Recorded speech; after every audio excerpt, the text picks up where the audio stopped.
বেরোই গাড়িটা।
তোমরাই বলেছিলে না, ছাড়ো, তোমরাই বলেছিলে না আমার সাহিলকে তোমরা বাঁচাবে।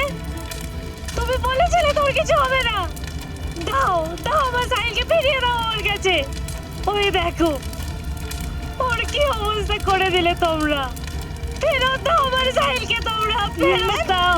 তোমরা মেরে ফেলেছো আমার সাহিলকে, মেরে ফেললে ওকে তোমরা।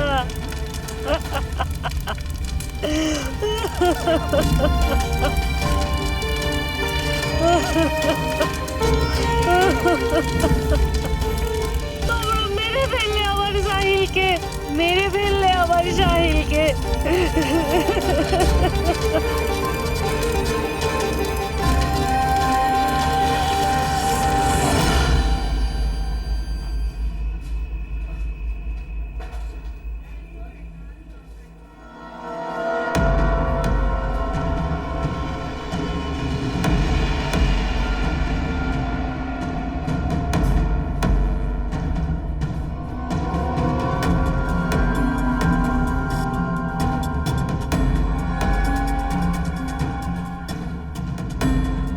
मैम, मैम,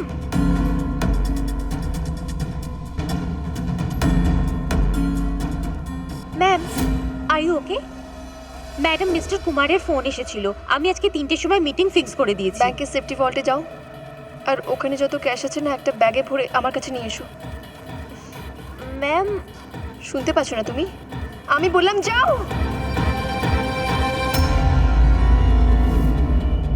করছো কি তুমি? কার মুখ দেখছো? আমি ম্যানেজার, আমি বলছি তুমি যাও। ম্যাম, কি হয়েছে ma'am? C this is a bank robbery. এখানে এভাবে কি করে হতে পারে? কেউ কেউ কোনো আওয়াজ করবে না। আমি বলছি কারোর কিছু হবে না, না হলে সবাই এখানে মরে যাবে। আমাকে শুধু টাকা এনে দাও, আমি এখান থেকে চলে যাব। আমি কিছু বুঝতে পারছি না ম্যাম। ডাকাতি আর আপনি আপনি এই ব্যাংকের ম্যানেজার আর শাট আপ, শাট আপ। আরে আমি যেটা বলছি সেটাই করো। যাও আর টাকাগুলো নিয়ে এসো। এই দেখো, সবাই পালিয়ে চলো এখান থেকে, পালিয়ে চলো, পালিয়ে যাও সবাই। কেউ না, কেউ নড়বে না, কেউ নড়বে না। তোমরা যাও, এক করে চলে যাও। ট্রাস্ট মি, আমি বলছি তোমরা যাও। কিছু হবে না, আমি তো বলছি কিছু হবে না। না হলে এই বোম, আমরা সবাই মরে যাব। দেখো সবাই আমার সঙ্গ দাও। ট্রাস্ট মি, বিলিভ মি, কিছু হবে না, কিছু হবে না। না হলে এই বম এখানেই ব্লাস্ট হবে আর আর আমরা সবাই এখানেই মরে যাব। Don't move, don't move. তোমরা কি করছো? আমি বললাম যাও, যাও। না না, কিছু হবে না। Trust me, stay calm, stay calm, don't move.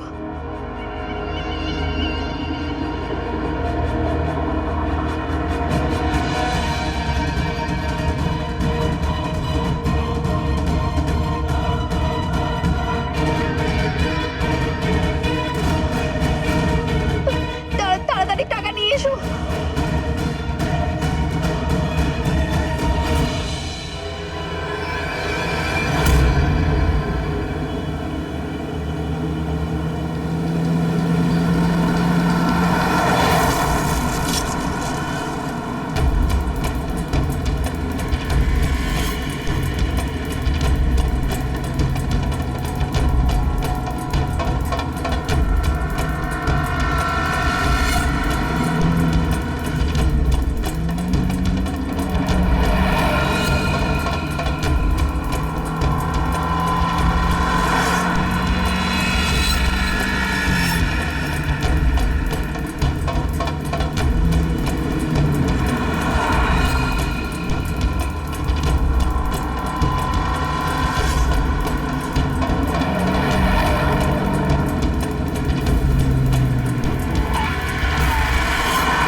Sir Purabi or mobile track করে নিয়েছে।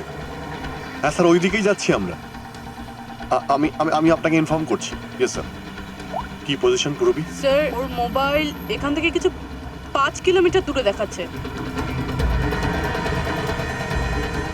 কোনো মুভমেন্ট নেই, একই জায়গায় রয়েছে। এক জায়গাতে? এ আবার কি ব্যাপার?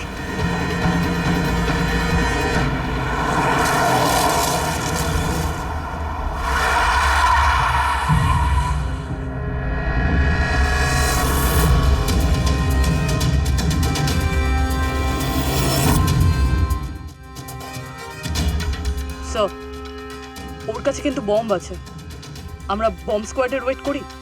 টাইম নেই পুরবি।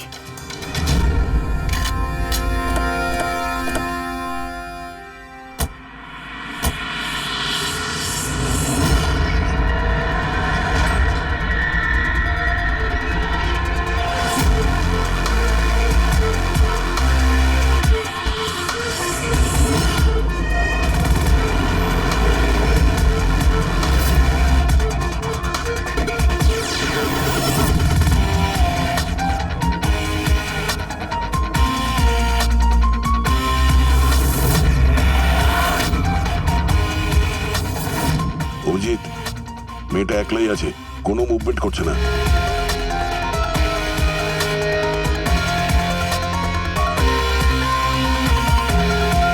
দয়া, তাহলে আমি এগোচ্ছি। হ্যাঁ,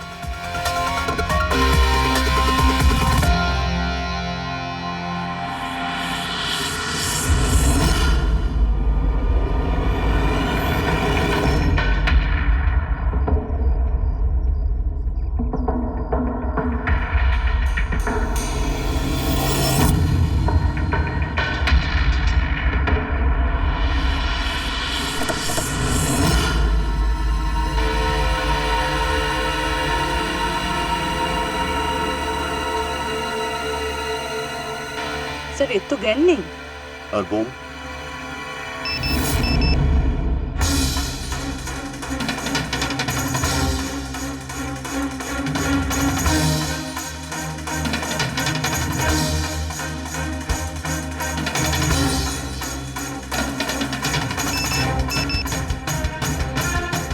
মোবাইল।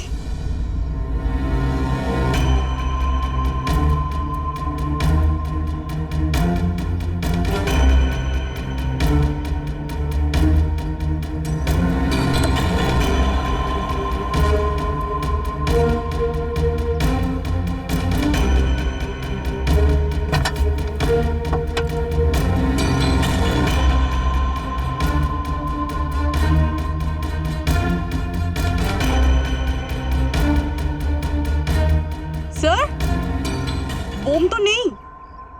টাকার ব্যাগও নেই গাড়িতে। এর হাজবেন্ড মেসেজ করেছে। কখন থেকে কল করছি, কোথায় তুমি, ফোন তোলো। তোমার অ্যাসিস্ট্যান্ট বলছিল তুমি নাকি ব্যাংকে ডাকাতি করেছো। কি হচ্ছে এসব? কল করো। অদ্ভুত ব্যাপার অভিজিৎ, একটা মেয়ে ব্যাংকে 10 বছর ধরে চাকরি করছে, ব্যাংকের বেস্ট এমপ্লয়ি, আবার ব্যাংকের ম্যানেজারও, আর একদিন হঠাৎ ব্যাংকের টাকা লুট করে পালিয়ে যায়। বমও নেই, টাকাও নেই, কে করতে পারে এইসব? সেটা তো এই মালিনীই বলতে পারবে, জ্ঞান ফিরে আসার পর।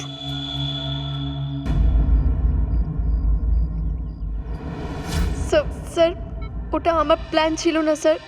ওটা আমার কাছে কোনো অপশনই ছিল না। প্লিজ আমার কথা বিশ্বাস করুন। রিল্যাক্স। প্লিজ, আমি এক্স্যাক্টলি কি হয়েছে সেটা বলো। আসলে কাল রাতে পার্টি অ্যাটেন্ড করে যখন আমি গাড়ির দিকে যাচ্ছিলাম, তো তখনই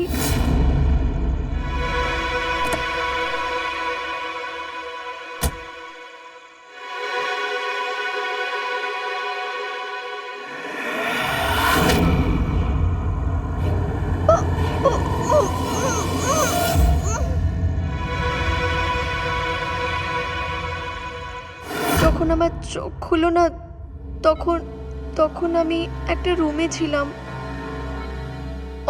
অন্ধকার ছিল ওখানে খুব।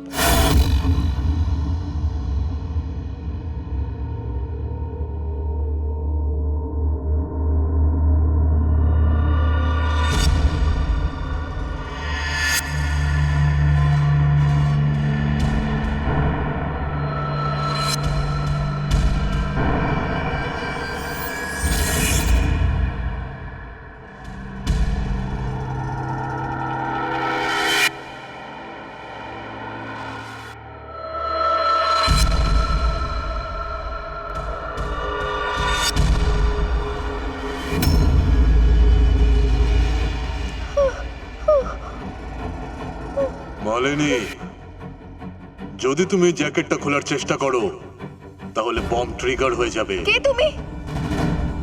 আর আমার সাথে এসব কেন করছো? আমি কি করেছি? কে তুমি? ওই জ্যাকেটটায় 5 কিলো এক্সপ্লোসিভস রয়েছে, সাথে একটা ক্যামেরা, মাইক্রোফোন আর একটা ইয়ারপিস রয়েছে। আমি সব সময় প্রত্যেক মুহূর্তে তোমাকে দেখতে পাবো, তোমাকে শুনতে পাবো। যদি তুমি কাউকে কিচ্ছু বলার চেষ্টা করো তাহলে বম ফেটে যাবে, তোমার স্বামী তোমার লাশটাও দেখতে পাবে না। কিন্তু যদি তুমি আমার কথা মতন কাজ করো তাহলে তোমার কিচ্ছু হবে না। কে তুমি? আর কেন করছো এসব আমার সাথে? কি চাও তুমি? তোমাকে আমার একটা খুব ছোট্ট কাজ করে দিতে হবে। আমি কি করব? আমার কাছে আর কোনো অপশনই ছিল না। ও আমাকে নিজেরই ব্যাংকে চুরি করতে বলেছিল, আর আরো বলল যে ওই টাকাগুলো নিয়ে কোনো নির্জন জায়গায় চলে যায়। আর যে ইয়ারফোন ও আমাকে দিয়েছিল না, সেটা দিয়ে ও আমাকে রাস্তা বলে দিচ্ছিল। আর আমি যখন ওখানে পৌঁছালাম তখন একটা ফোন এলো।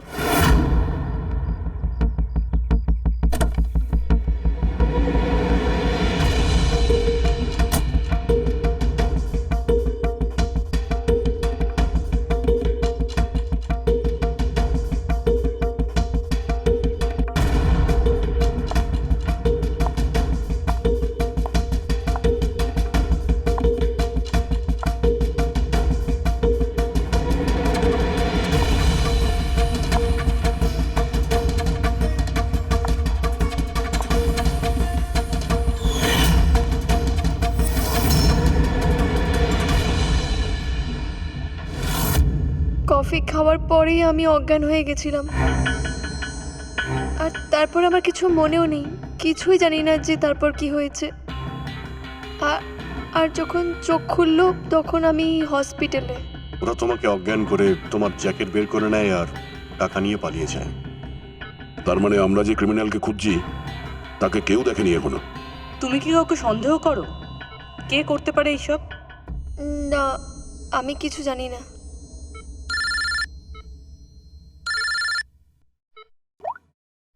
হ্যাঁ ডক্টর সালুখে, অভিজিৎ, বোমের বিষয়ে জানতে পেরেছি। বোমের ব্যাপারে কিছু জানতে পেরেছেন নাকি? অভিজিৎ, মালিনীর জামা কাপড় আমি টেস্ট করেছি। ওই কাপড়টা যেটাতে বোমটা লাগানো ছিল, আমি ওই কাপড়ের উপর টিএনটি ট্রেসেস পেয়েছি। টিএনটি? এটা তো পাওয়া খুব শক্ত, আর বিনা লাইসেন্সে কেউ একে বেচতেও পারে না। এক্স্যাক্টলি। এই টিএনটি ওরা পেলো কোথা থেকে? অভিজিৎ, এই টিএনটি আসলে মিলিটারি অপারেশনে আর মাইনিং সাইটে বেশি ব্যবহার করা হয়, কিন্তু তার জন্য স্পেশাল লাইসেন্সের দরকার পড়ে, আর তাদেরও এই ব্যাপারে সম্পূর্ণ রেকর্ড রাখতে হয়। Okay sir, thank you very much. কোনো মাইনিং সাইট থেকে চুরি করেছে টিএনটি।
এখানে তো কেউ নেই, মনে হচ্ছে কোনো কার অ্যাক্সিডেন্ট হয়েছে। এটার একটা ছবি তুলে নি, না হলে আমি কেস খেয়ে যাব।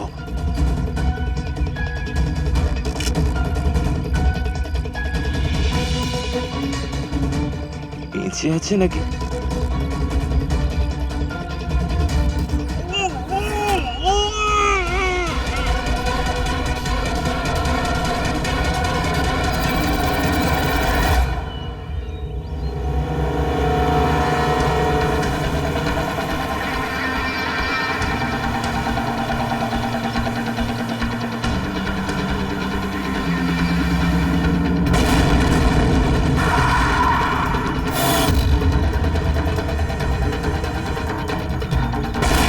স্যার, আপনারা যে রেকর্ড চেয়ে পাঠিয়েছিলেন সবগুলোকেই আমি চেক করেছি। আপনাদের সন্দেহ সত্যি সত্যি হিসেবে গন্ডগোল হয়েছিল। স্যার, 3 সপ্তাহ আগে ফ্যাক্টরি থেকে 50 কেজি টিএনটি এখানে আসার কথা ছিল, কিন্তু ডেলিভারি শুধুমাত্র 40 কিলোরই হয়েছিল। বাকি 10 কিলো কোথায় গেল কেউ জানে না। অদ্ভুত ব্যাপার, 3 সপ্তাহ হয়ে গেছে এই ঘটনার, আর আপনারা জানতেও পারেননি। টিএনটি? এটা টিএনটি কোনো রুটি বানানোর আটা নয় কি? 10 কিলো উধাও হয়ে গেল আর কিছু জানলাম না। আর এই গাফিলতির জন্য তোমার লাইসেন্সও ক্যান্সেল হতে পারে। স্যার, আজ পর্যন্ত কখনো এরকম হয়নি।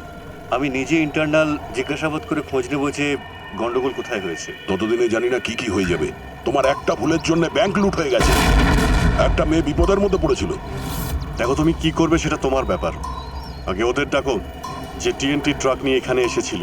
প্রবীণ, যাও অমর আর শেখরকে ডেকে পাঠাও এখানে। হ্যাঁ স্যার, এখনই ডাকছি।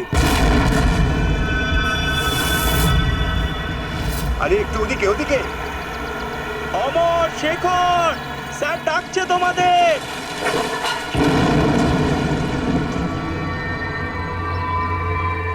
স্যার, ও হলো শেখর আর ও হলো অমর। এই দুজনেই সেদিন কনসাইনমেন্ট নিয়ে এসেছিল। ওখান থেকে তোমরা 50 কিলো টিএনটি নিয়ে এসেছিলে, আর এখানে পৌঁছলো 40 কিলো। বাকি 10 কিলো কোথায় গেল? সত্যি কথা বলো, না হলে তোমাদের দুজনের জন্য সেটা ভালো হবে না। স্যার, আমরা তো জানি না যে আমাদের সঙ্গে এইরকম কিছু ঘটেছে। আমরা তো ফ্যাক্টরি থেকে টেম্পো নিয়ে সোজা এখানে এসেছিলাম। হয়তো ওখানে লোডিং করার সময় কিছু গন্ডগোল হয়েছিল। কিংবা কেউ চুরি করেছে। স্যার গোডাউনে বেশ টাইট সিকিউরিটি, ওখান থেকে চুরি হওয়ার কোনো সম্ভাবনাই নেই। স্যার আমরা সত্যি কথা বলছি, আমরা কিন্তু কিচ্ছু বাজে করিনি। বকা বন্ধ করো। টিএনটি তোমরা কাকে বিক্রি করেছো? ওই টিএনটি দিয়ে বোম বানানো হয়েছে, এর মানে জানো? স্যার আমরা সত্যি কথা বলছি, আমরা এখানে 10 বছর ধরে কাজ করছি, আজ পর্যন্ত আমরা কোনো রকম কোনো অন্যায় করিনি। কাজের জায়গায় চুরি আমরা ভাবতেও পারি না স্যার। আচ্ছা, তোমরা যখন ফ্যাক্টরি থেকে টিএনটি নিয়ে এখানে আসছিলে তখন রাস্তায় তোমরা দাঁড়িয়েছিলে, কেউ তোমাদের দাঁড় করিয়েছিল? ঠিক করে মনে করে বলো। হ্যাঁ স্যার, আর জি কলোনিতে পুলিশ আমাদের দাঁড় করিয়েছিল, এলাকায় চেকিং চলছিল। দাঁড়াও দাঁড়াও দাঁড়াও, সাইড করো গাড়ি। বেরিয়ে আয়। ওই কি আছে গাড়িতে? মাল আছে স্যার, এই নিন কাগজ। চেক করো কি আছে। এই, তুই এখানে দাঁড়া।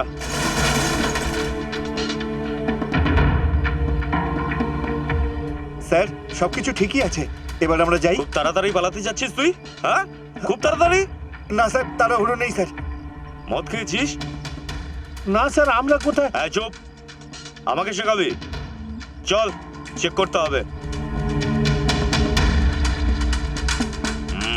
তুই খোল মুখ।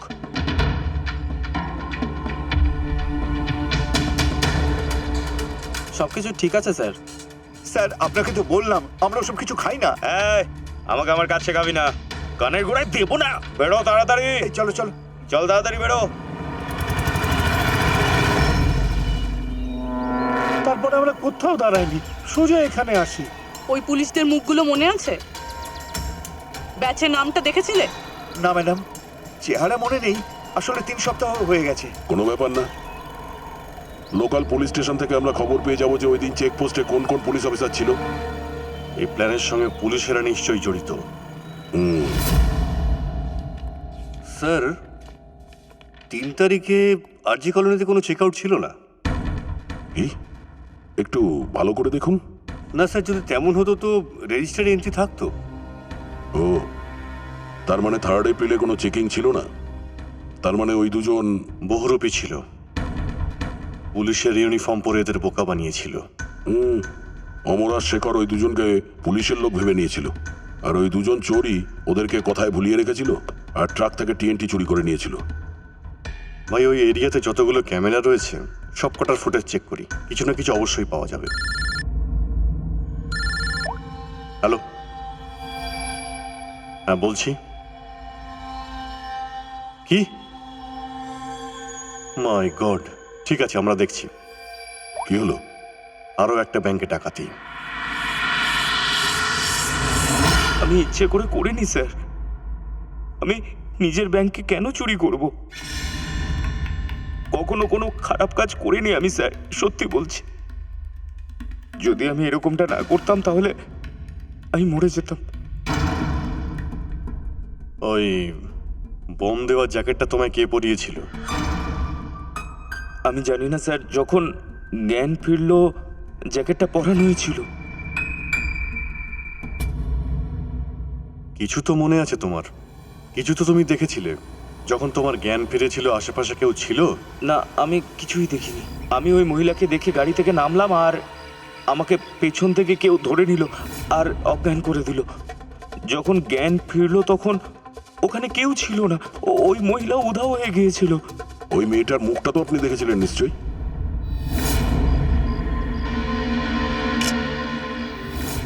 এক মিনিট স্যার, স্যার আমি মোবাইলে ওর একটা ছবি তুলেছিলাম। ছবি তুলেছিলে কেন? স্যার নিজের সেফটির জন্য। যদি অ্যাক্সিডেন্ট কেসে আমি জড়িয়ে যাই তাহলে আমার কাছে তো কোনো প্রুফ থাকবে দেখানোর জন্য যে আমি অ্যাক্সিডেন্টটা করিনি। এই দেখুন স্যার।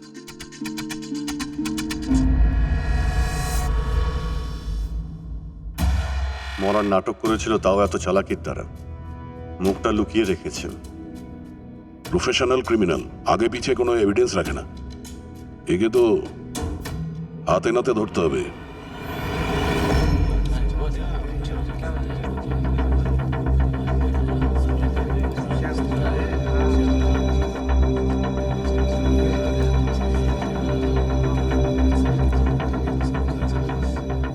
দেখুন, ডাকাতের নেক্সট টার্গেট আপনাদের মধ্যেই কেউ একজন। কিন্তু চিন্তা করবেন না, আপনাদের সিকিউরিটির পুরো ব্যবস্থা আমরা করেছি। ব্যাস, এবার আপনাদেরও রেডি থাকতে হবে। আরো একটা কথা, আপনাদের আরো যারা ব্রাঞ্চ ম্যানেজার বাকি আছেন তাদেরকেও আপনারা ইনফর্ম করে দেবেন। আর আমাদের জিজ্ঞাসা না করে কোনো কাজ করবেন না, কারণ ওই বোমওয়ালা জ্যাকেটে একটা ক্যামেরা আর একটা মাইক্রোফোন আছে। যদি আপনাদের ব্যবহারে ওরা কিছু জেনে যায় তাহলে কিন্তু ওরা বোম ব্লাস্ট করে দেবে। সেই জন্য আমরা টেলিকম অথরিটির সঙ্গে কথা বলে আপনাদের জন্য একটা প্যানিক বাটন ডেভেলপ করেছি, যা আপনাদের মোবাইলে রয়েছে। এই দেখুন, আপনাদের প্রত্যেকের মোবাইলে এই ডায়াল প্যাড আছে। এই ডায়ালে যখন 9 নম্বর আপনি টিপবেন, নাম্বার 9, তাহলে সঙ্গে সঙ্গে আমাদের বিউরোতে অ্যালার্ম বেজে উঠবে আর আমরা ওই লোকেশনে তাড়াতাড়ি পৌঁছে যাব। কিন্তু একটা কথা, ওই বোতামটা ব্যাংক লুট হওয়ার পরেই টিপবেন, কারণ আমরা চাই যে ব্যাংক লুট হোক আর ডাকাতরা মনে করবে যে ওদের প্ল্যান সাকসেসফুল হয়েছে। আমরা ওদের হাতে নাতে ধরতে চাই যখন ওরা টাকা নিতে আসবে আপনাদের কাছ থেকে। সবই না হয় বুঝলাম স্যার, কিন্তু ওরা যদি বুঝতে পারে তো? স্যার, আপনারা ওদেরকে ধরার বদলে আমাদের পিছনে কেন পড়েছেন? এরকম একেবারেই নয়। ওনারা যখন বলছেন যে আমরা সেফ, তখন ওনারা নিশ্চয়ই কোনো ব্যবস্থা করেছেন, রাইট স্যার? একদম ঠিক বলেছেন আপনি। দেখুন, আপনাদের প্রত্যেকের প্ল্যানের দায়িত্ব এখন আমাদের। আমরা আপনাদের কিচ্ছু হতে দেব না। কিন্তু আপনারা কি করে বুঝলেন যে ওরা এরকমই করবে? করবে, ওরা এরকমই করবে, আবার ব্যাংক লুট করবে। এবার এটা দেখতে হবে যে কবে ব্যাংক লুট করছে।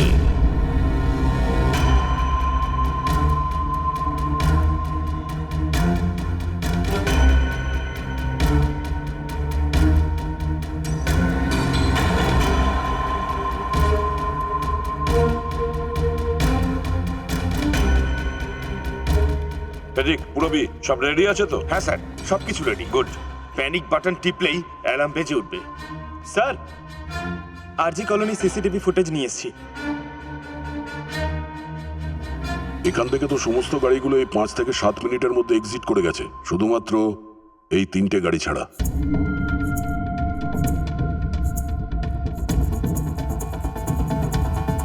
এর 40 মিনিট লেগেছিল আর এর 50 মিনিট। আর এটা তো বাইরে বেরিয়ে হয়নি, ব্যাক করেই চলে যায়। স্যার, যদি 20 কিলোমিটার বেগেও চলে তাহলে 15 মিনিটের মধ্যে এক্সিট করে যাওয়ার কথা, কিন্তু এদের তো 40 থেকে 50 মিনিট লেগে আছে। এদের মধ্যেই কেউ হবে যে ওই ট্রাকের অপেক্ষায় ছিল যার মধ্যে টিএনটি এসেছিল। 3টে গাড়ির ডিটেলস বের করো অভিজিৎ, সব কিছু জানা যাবে। চন্দন, স্যার, 3টে থেকে 5টার মধ্যে তোমার গাড়ি আরজি কলোনিতে কি করছিল? স্যার, আমি ওখানে কারোর জন্য ওয়েট করছিলাম। কার ওয়েট করছিলে? স্যার, আমার এক বন্ধুর। আমি ওখানে ওকে পিক আপ করতে গিয়েছিলাম, কিন্তু ও আসতে খুব দেরি করে দিয়েছিল। হ্যাঁ স্যার, আমার গাড়ি ওখানে বন্ধ হয়ে গিয়েছিল। আমি মেকানিককে ডেকেও নিয়ে গিয়েছিলাম, কিন্তু কোনো কাজ হয়নি। আচ্ছা, তারপর? তাই গাড়িটা আমাকে ওখানেই রাখতে হয়। তারপর আমি মেকানিককে নিয়ে গিয়ে গাড়িটাকে ওখান থেকে নিয়ে আসি। স্যার, গ্যারেজ থেকে নতুন ব্যাটারি নিয়ে ফিরে এসেছিলাম আর গাড়ির ব্যাটারি চেঞ্জ করেছিলাম, তারপর গাড়ি নিয়ে এসেছিলাম। 2-3 ঘন্টা লেগেছিল। আচ্ছা, কত টাকা দিয়েছিল অজয় তোমাকে মিথ্যে কথা বলার জন্য? না স্যার, মিথ্যে কথা বলছি না, কিন্তু আমি যদি জানতে পারি যে তুইও মিথ্যে কথা বলছিস না, তাহলে ওর সাথে তুইও অনেক দিনের জন্য জেলে যাবি। Oh my God!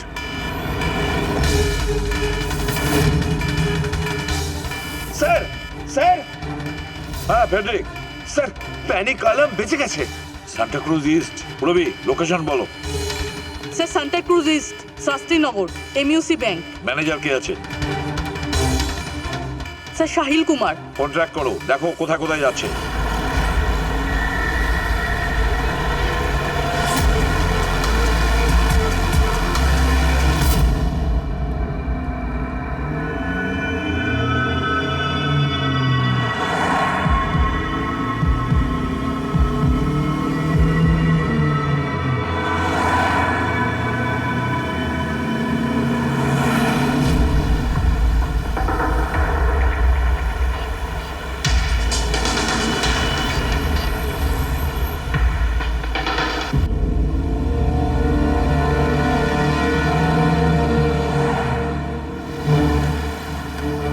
স্যার, এখান থেকে একটুই দূরে সাহিলের লোকেশন দেখাচ্ছে। মাই গড, পঙ্কজ, তাড়াতাড়ি তাড়াতাড়ি করো। এবার ওই অপরাধী আমাদের হাত থেকে যেন পালাতে না পারে।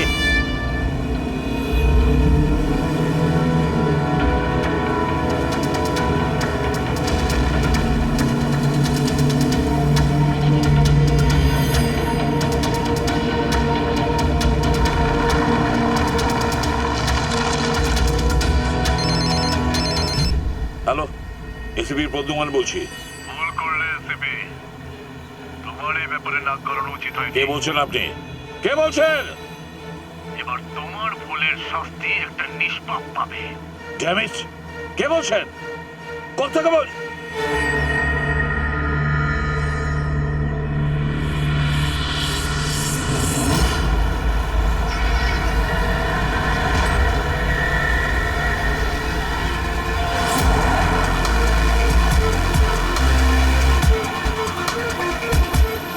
স্যার ওই গাড়িটা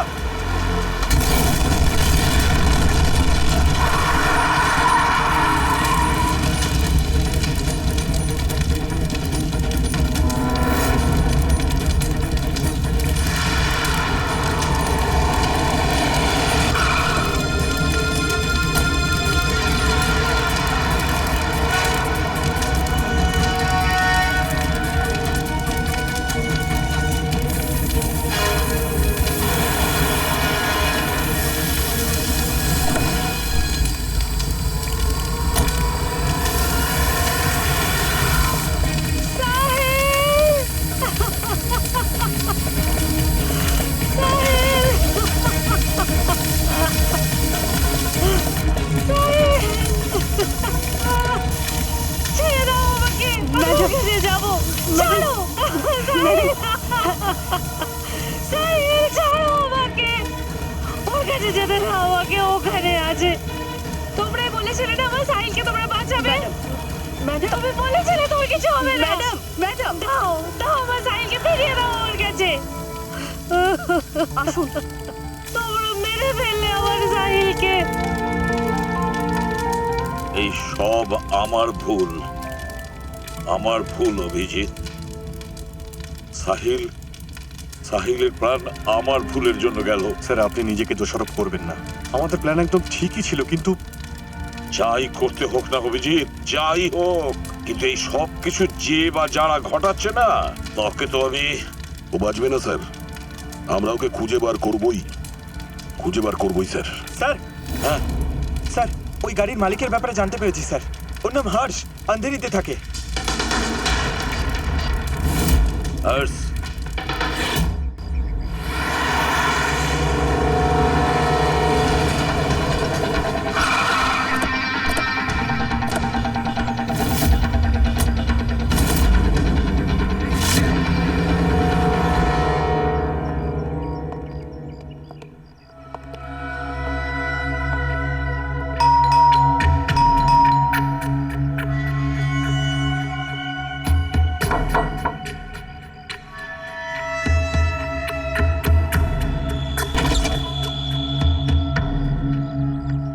আমি এসিবি প্রদ্যুমান, সিআইডি থেকে এসেছি। হর্ষ কোথায়? আমি জানি না, কিন্তু কি ব্যাপার? আপনি কে? আমি ওর ওয়াইফ প্রিয়া। আপনার হাজবেন্ড কোথায় আপনি সেটা জানেন না? অ্যাকচুয়ালি ব্যাপারটা হচ্ছে যে আমাদের রিলেশন অনেক দিন ধরেই ঠিকঠাক চলছে না। ইনফ্যাক্ট আমরা তো ডিভোর্সের কথাও ভাবছিলাম। আমাদের মধ্যে তো কথাও বন্ধ হয়ে গেছে। আই হ্যাভ নো আইডিয়া ও কোথায় কি করছে। আমি সত্যিই কিছু জানি না। শেষবার কবে দেখেছিলেন ওকে? অনেক দিন হয়ে গেছে স্যার। এখন তোর ফোনও আসে না। ইনফ্যাক্ট ওর ফোন নাম্বারও বদলে গেছে বোধহয়। এতদিন ধরে বাড়ি আসেনি, তাই আমি ভাবলাম হয়তো আমাকে ফাইনালি ছেড়ে চলে গেছে। কোথায় যেতে পারে? হতে পারে ওর বন্ধুরা কেউ জানতে পারে, বা ফ্যামিলির কেউ বলতে পারবে। সরি স্যার, আমার কোনো আইডিয়া নেই। আচ্ছা, আমাদের ওর একটা ফটো চাই, আর ওর মোবাইল নাম্বারটাও। ঠিক আছে। স্যার যদিও বা একটা লিড পেলাম, সেটাও ফসকে গেল। হর্ষের ওয়াইফই জানে না যে হর্ষ কোথায় আছে। ওকে খুঁজবো কিভাবে? স্যার এই রিয়া মিথ্যা কথা বলছে। তার মানে? মানে স্যার, মহেশ যে মেয়েটাকে রাস্তায় পড়ে থাকতে দেখেছিল সেই মেয়েটা এই স্যার। কিন্তু স্যার ছবিতে ওর মুখটা ভালো করে দেখা যাচ্ছিল না। তাহলে স্যার রবি, ওই ফটোতে যে মেয়েটা রাস্তায় পড়েছিল ওই মেয়েটা যে ইয়াররিং পড়েছিল,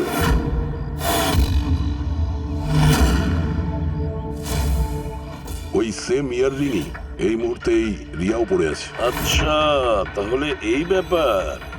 তার মানে এই পুরো খেলাটাই হাজব্যান্ড ওয়াইফের দয়া, হাজব্যান্ড ওয়াইফের, হর্ষ আর রিয়ার।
ভেবেছো হার্সের জন্য অপেক্ষা করছে?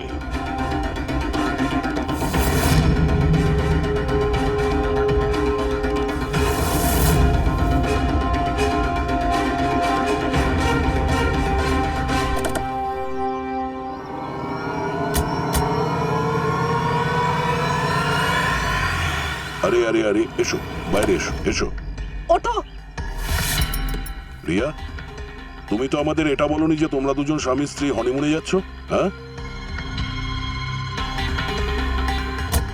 চল। কি হর্ষবাবু, এমন কাজ কেন করো যার জন্য মুখ লুকোতে হয়? হ্যাঁ,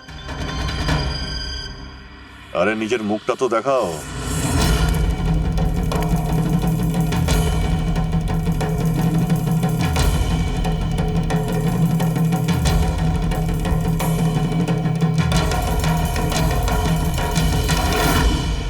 সাহিল স্যার, আপনারা ওদেরকে ধরার বদলে আমাদের পিছনে কেন পড়েছেন?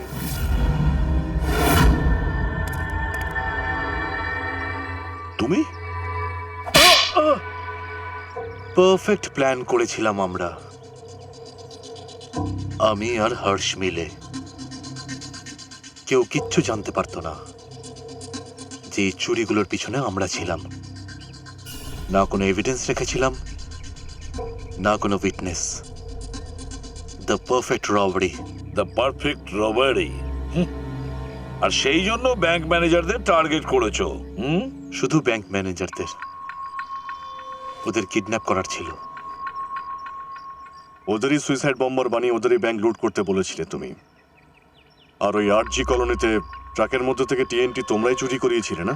হ্যাঁ, আমরা দুজন গুন্ডা হায়ার করেছিলাম যারা পুলিশের লোক সেজে টিএনটি চুরি করেছিল। আর তারপর ওই টিএনটি হর্ষের গাড়িতে ট্রান্সফার করেছিলাম। নিজেরই পার্টনার হর্ষকে মারার কি প্রয়োজন ছিল তোমার, হ্যাঁ?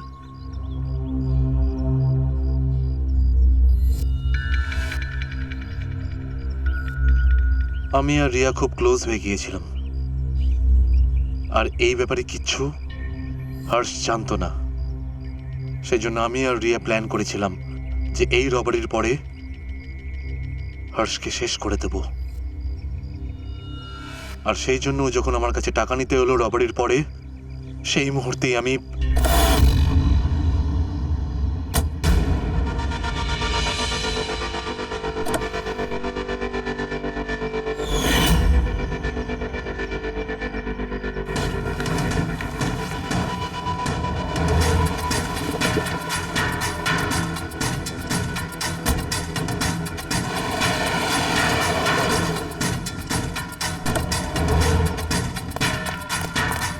বাহ, এক তীরে দুটো শিকার।